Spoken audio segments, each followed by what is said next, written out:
This lecture is about word problems.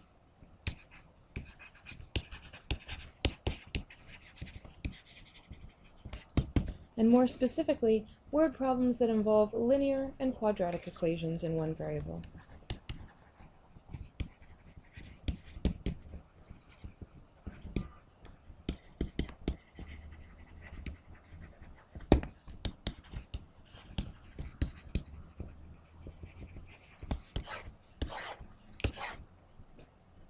So in this lecture, we'll continue solving linear and quadratic equations, but we'll be given the equations in words instead of having them written out using math symbols. So the only thing that's different about these type of problems is that we have one added step. We must first write out the equations to be solved.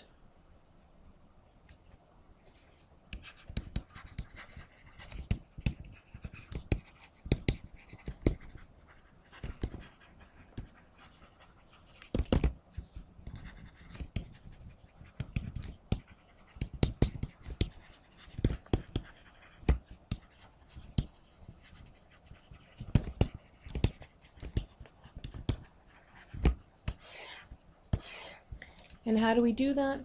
We do that essentially by translating from words into math symbols.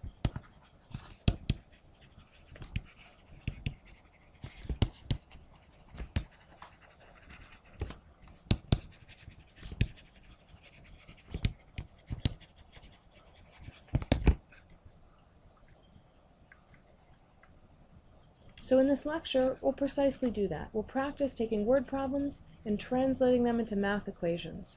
And then we can just use what we already know to solve those equations. Let's start by looking at some examples.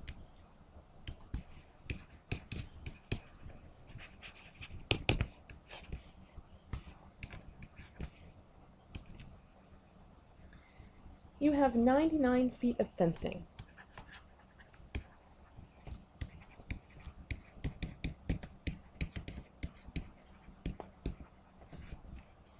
And you would like to fence in a long rectangular playground.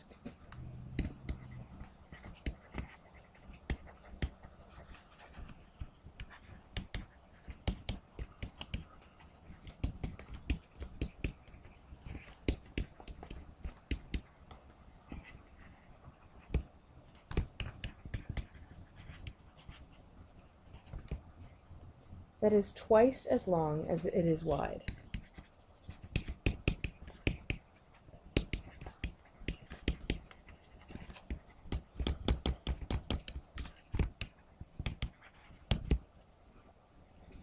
If you want to use up all the fencing, how wide should the playground be?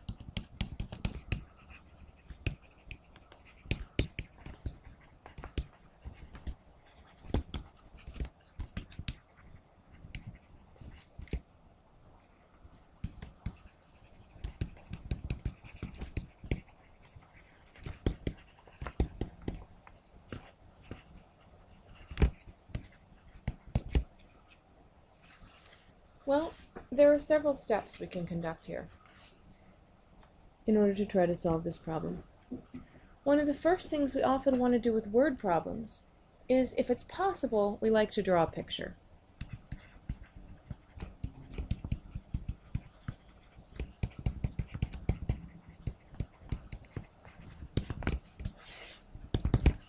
So in this case, I've got a long rectangular playground. So I can certainly draw a picture of a long rectangle. And I want the length to be twice the width. So I'm going to need to start labeling some stuff at some point here. That kind of brings me to the next point. I want to define the variables.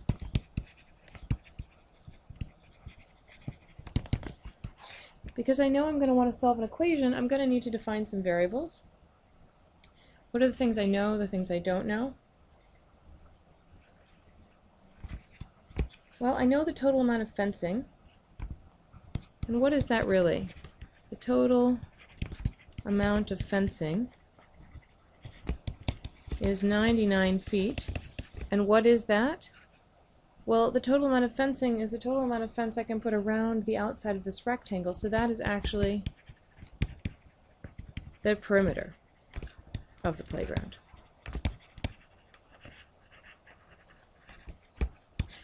So I know the perimeter is 99 feet. What else have I got? I know that width is what I want to find. Width of the rectangle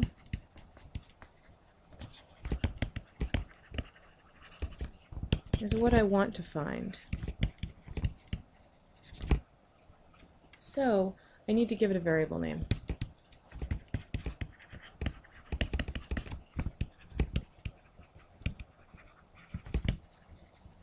I'll call it W.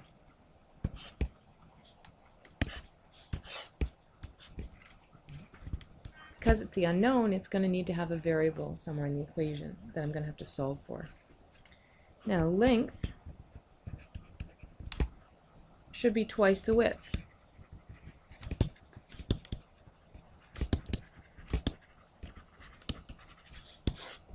So I know that I can write length as 2 times W. So for example, if I want to go back and label my picture, I could say this is the width, and because this is the length here, I can label it as 2W. 2W.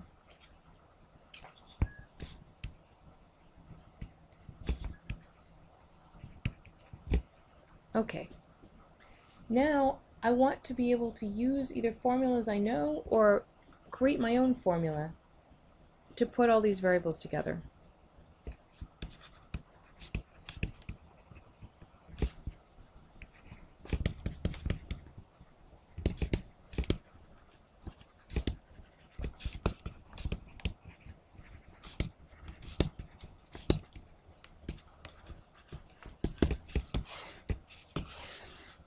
In this particular case, I certainly know that I can relate the perimeter to the length and the width.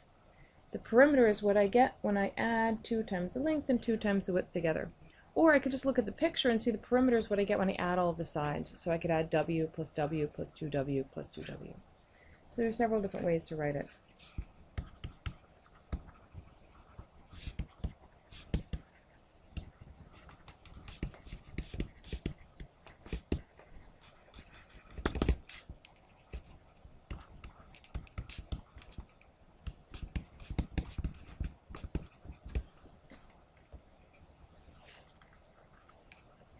So plugging in our variables gives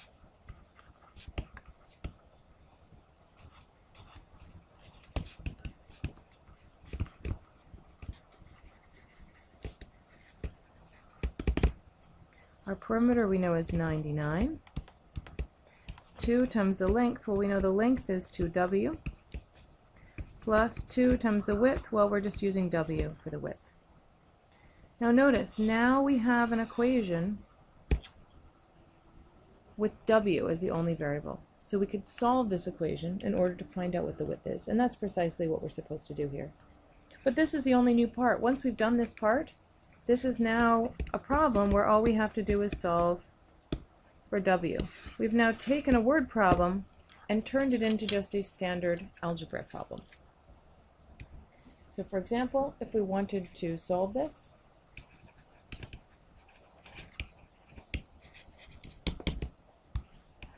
we have 99 equals 2 times 2W plus 2W. There are several ways that we could do this. We could start just by simplifying. Get 4W plus 2W, so we get 6W. Dividing both sides by 6, we will end up with 16.5 feet is equal to W. And you notice for our final answer, we make sure to write in the units feet. Because this is a word problem, we need to be sure we use units.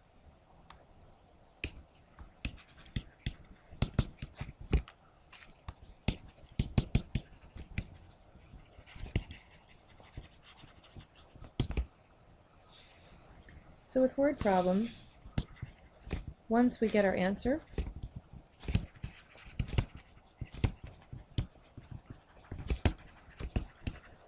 we should always do the following 2 things.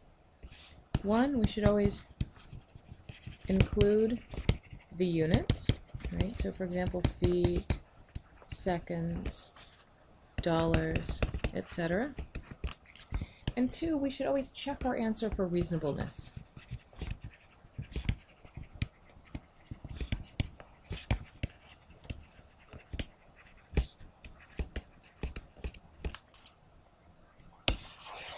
What does that mean, checking our answer for reasonableness? Well, in our previous example, we had 99 feet of fencing.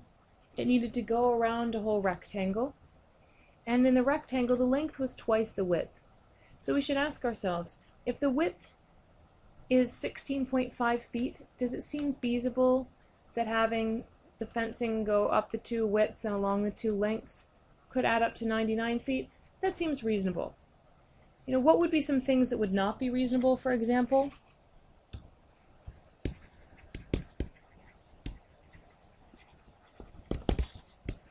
Well, for example, if instead I'd messed up my division and gotten 165 feet, this is clearly not reasonable. It's not reasonable because I only have 99 feet of fencing to begin with.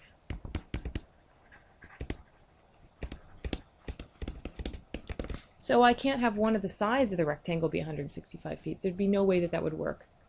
Or likewise, for example, if when I did my division I'd messed up the decimal point the other way, if I had 1.65 feet.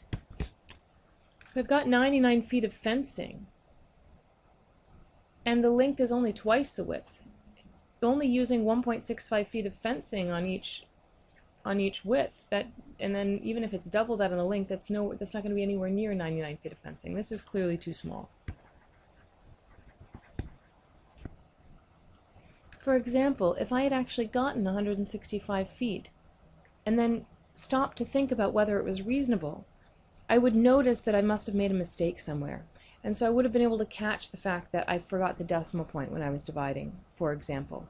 So it can help you catch math mistakes if you stop to check and see if your answer makes sense given the context. So in word problems, we should always do that. It's always a good idea.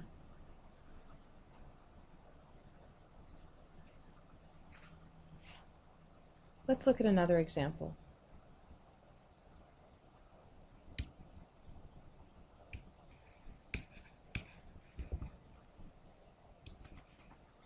I want to make a blackboard on the wall of my room with a 6-inch border all around it.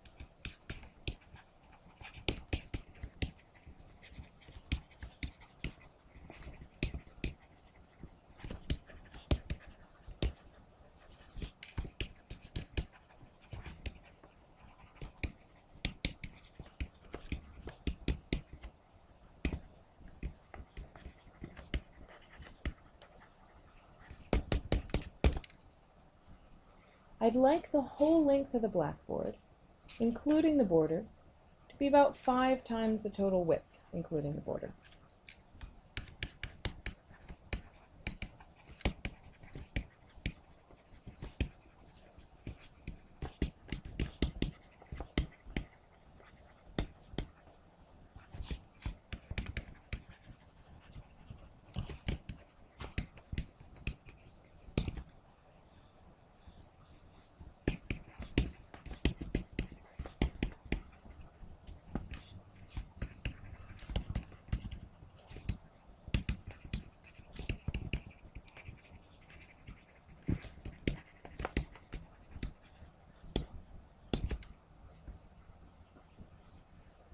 The can of blackboard paint that I have that can be used to paint the area inside the border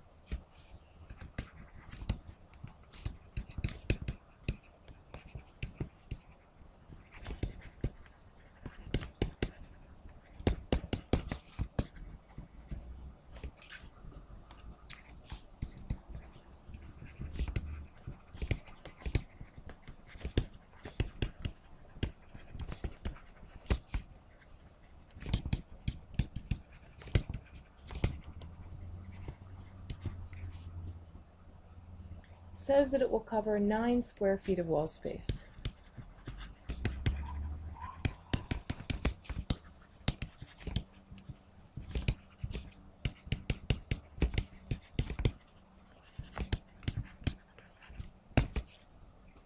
What is the biggest width I can choose for my blackboard without having to buy more paint?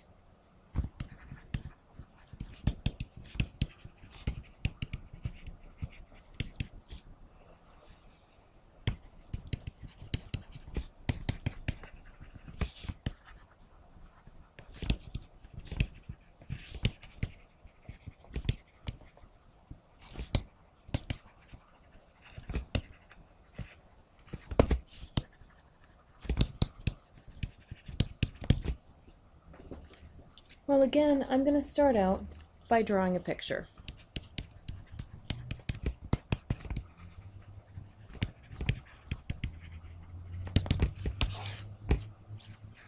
I'm going to want a long, skinny blackboard. This is what I'm aiming for. It's a rectangle. And I've got a border around it, a 6-inch border all around, so I want to draw that too.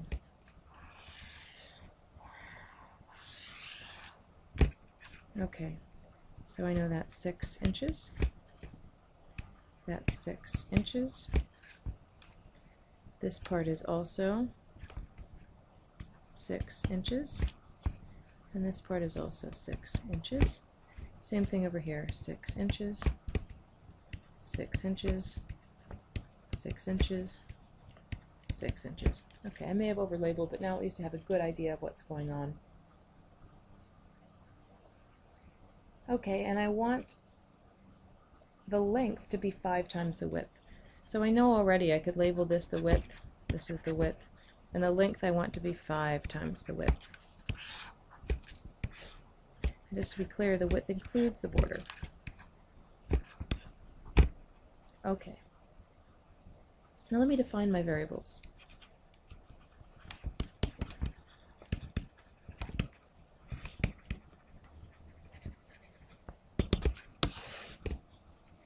Well, I know that the whole area of the inside part of the blackboard, here's the part I'm going to paint, this part inside.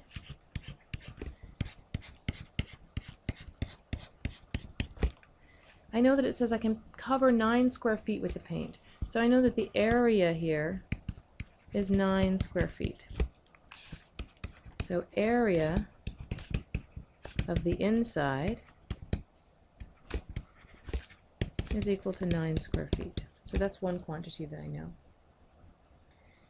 And I've labeled the width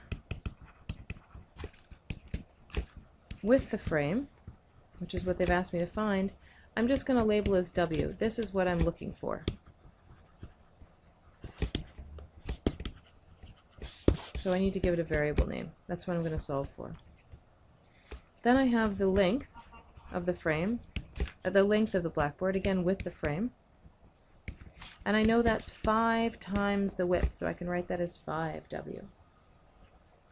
But notice I'm trying to find the area inside the frame, so I really kind of need to know the length and the width inside the frame. So the width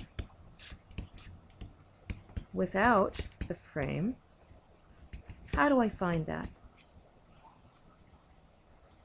Well, I need to decide, am I using inches or am I using feet here? I've labeled this as 6 inches, but notice 6 inches is really half a foot. So each of these is really half a foot. So this is really half a foot. So if I know that this outer width here is labeled as W, what is this inner width? Well, if I look at it more closely, I've got the outer width and I've got the inner width here. If this is half a foot and this is half a foot, then this inner part is going to be W minus 1 foot.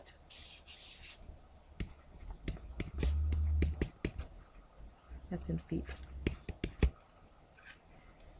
Same thing for the length here.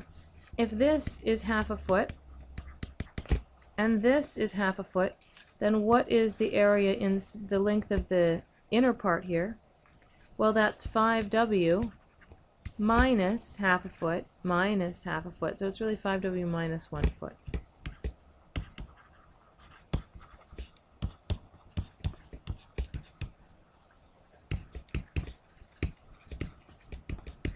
Again, that's in feet. We could have done in inches, but then we probably would have wanted to come and rewrite that in inches as well. Doesn't matter which we pick, but we just probably want to be consistent. Everything in feet or everything in inches. So, how do we relate all of these things so that we can solve for the width? Well, we can relate the area to the width by basically writing out the formula for the area. We know, if we want to find a formula, we know that area equals length times width here.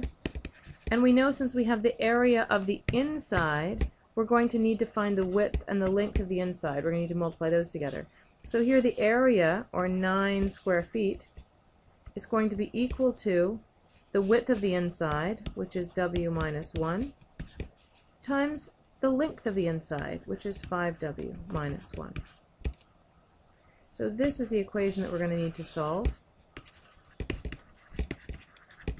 That will allow us to find the width of the blackboard with the frame.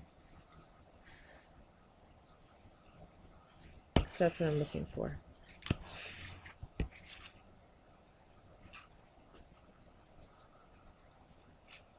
So let's continue on the next page. Here's what I have. 9 equals W minus 1 times 5W minus 1, and again I want to solve for W. Well, this is just like the problems I've already done.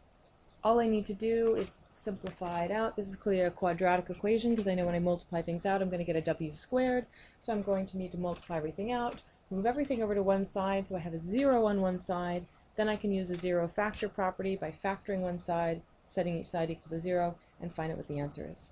So let's go ahead and do that. If I multiply this out, I'll get 9 is equal to 5W squared minus 6W plus 1. And then I can subtract 9 from both sides, and I will get 0 equals 5W squared minus 6W minus 8.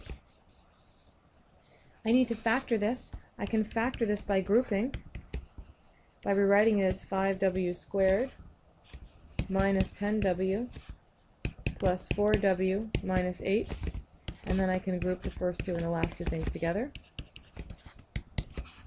I can factor out a 5W out of the first piece, and that leaves me with a W minus 2. I can factor out a 4 of the second piece, and that leaves me also a W minus 2. And so factoring by grouping gets me 5W plus 4 times W minus 2. Okay, using the zero factor property, I know this means that we have to have either 5W plus 4 equals 0, or W minus 2 equals 0, or both. So if we solve each one, I subtract 4 from both sides here, I get 5W equals negative 4, and then I divide both sides by 5, and I get W equals negative 4/5. Over here, I just add 2 to both sides, and so I get W equals 2. Now, these are the two possible answers here, but again, because this is a word problem, I want to add feet onto it. So I get either negative 4.5 feet or 2 feet as the width of my blackboard.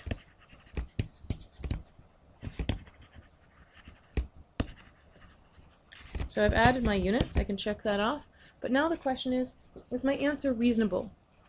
Well, I have two answers, let's check them both for reasonableness. Does negative 4/5 feet make sense as a width of a blackboard? No, it doesn't make sense to have a negative width. A negative width is nonsensical in this particular context. So that doesn't make any sense. I have to cross that answer off.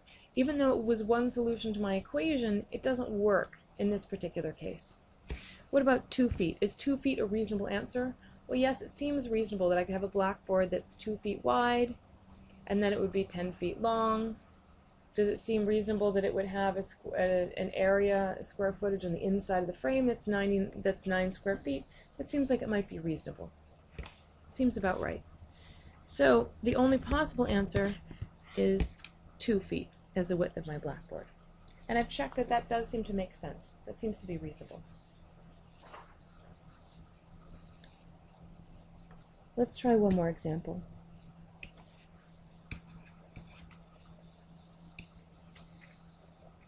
The bookstore marks up textbooks 40% over the price the publisher charges them to buy the book.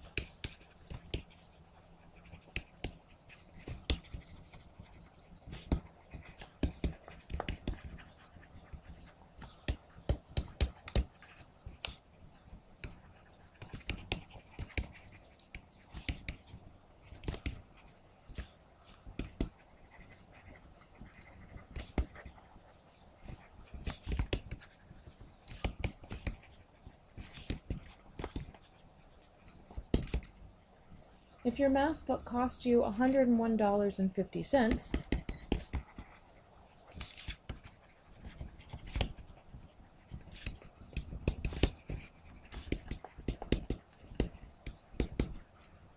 what did the publisher originally charge the bookstore for the book?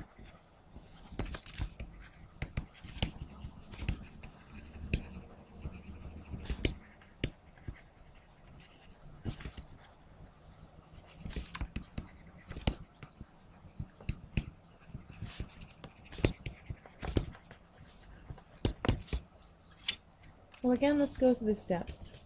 First thing we often want to do is draw a picture. In this particular case, though we don't have anything geometrically going on, I'm not sure what I'd draw a picture of, so I probably wouldn't attempt to draw a picture in this particular case. So then I would next move to define my variables.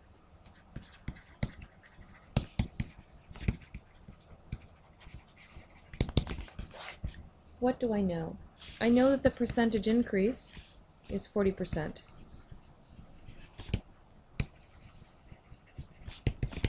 And 40% I can write as a decimal as 0.4. So that's the first thing I know.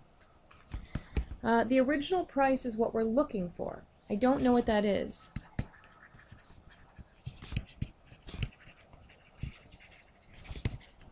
So I might just call that with the letter P.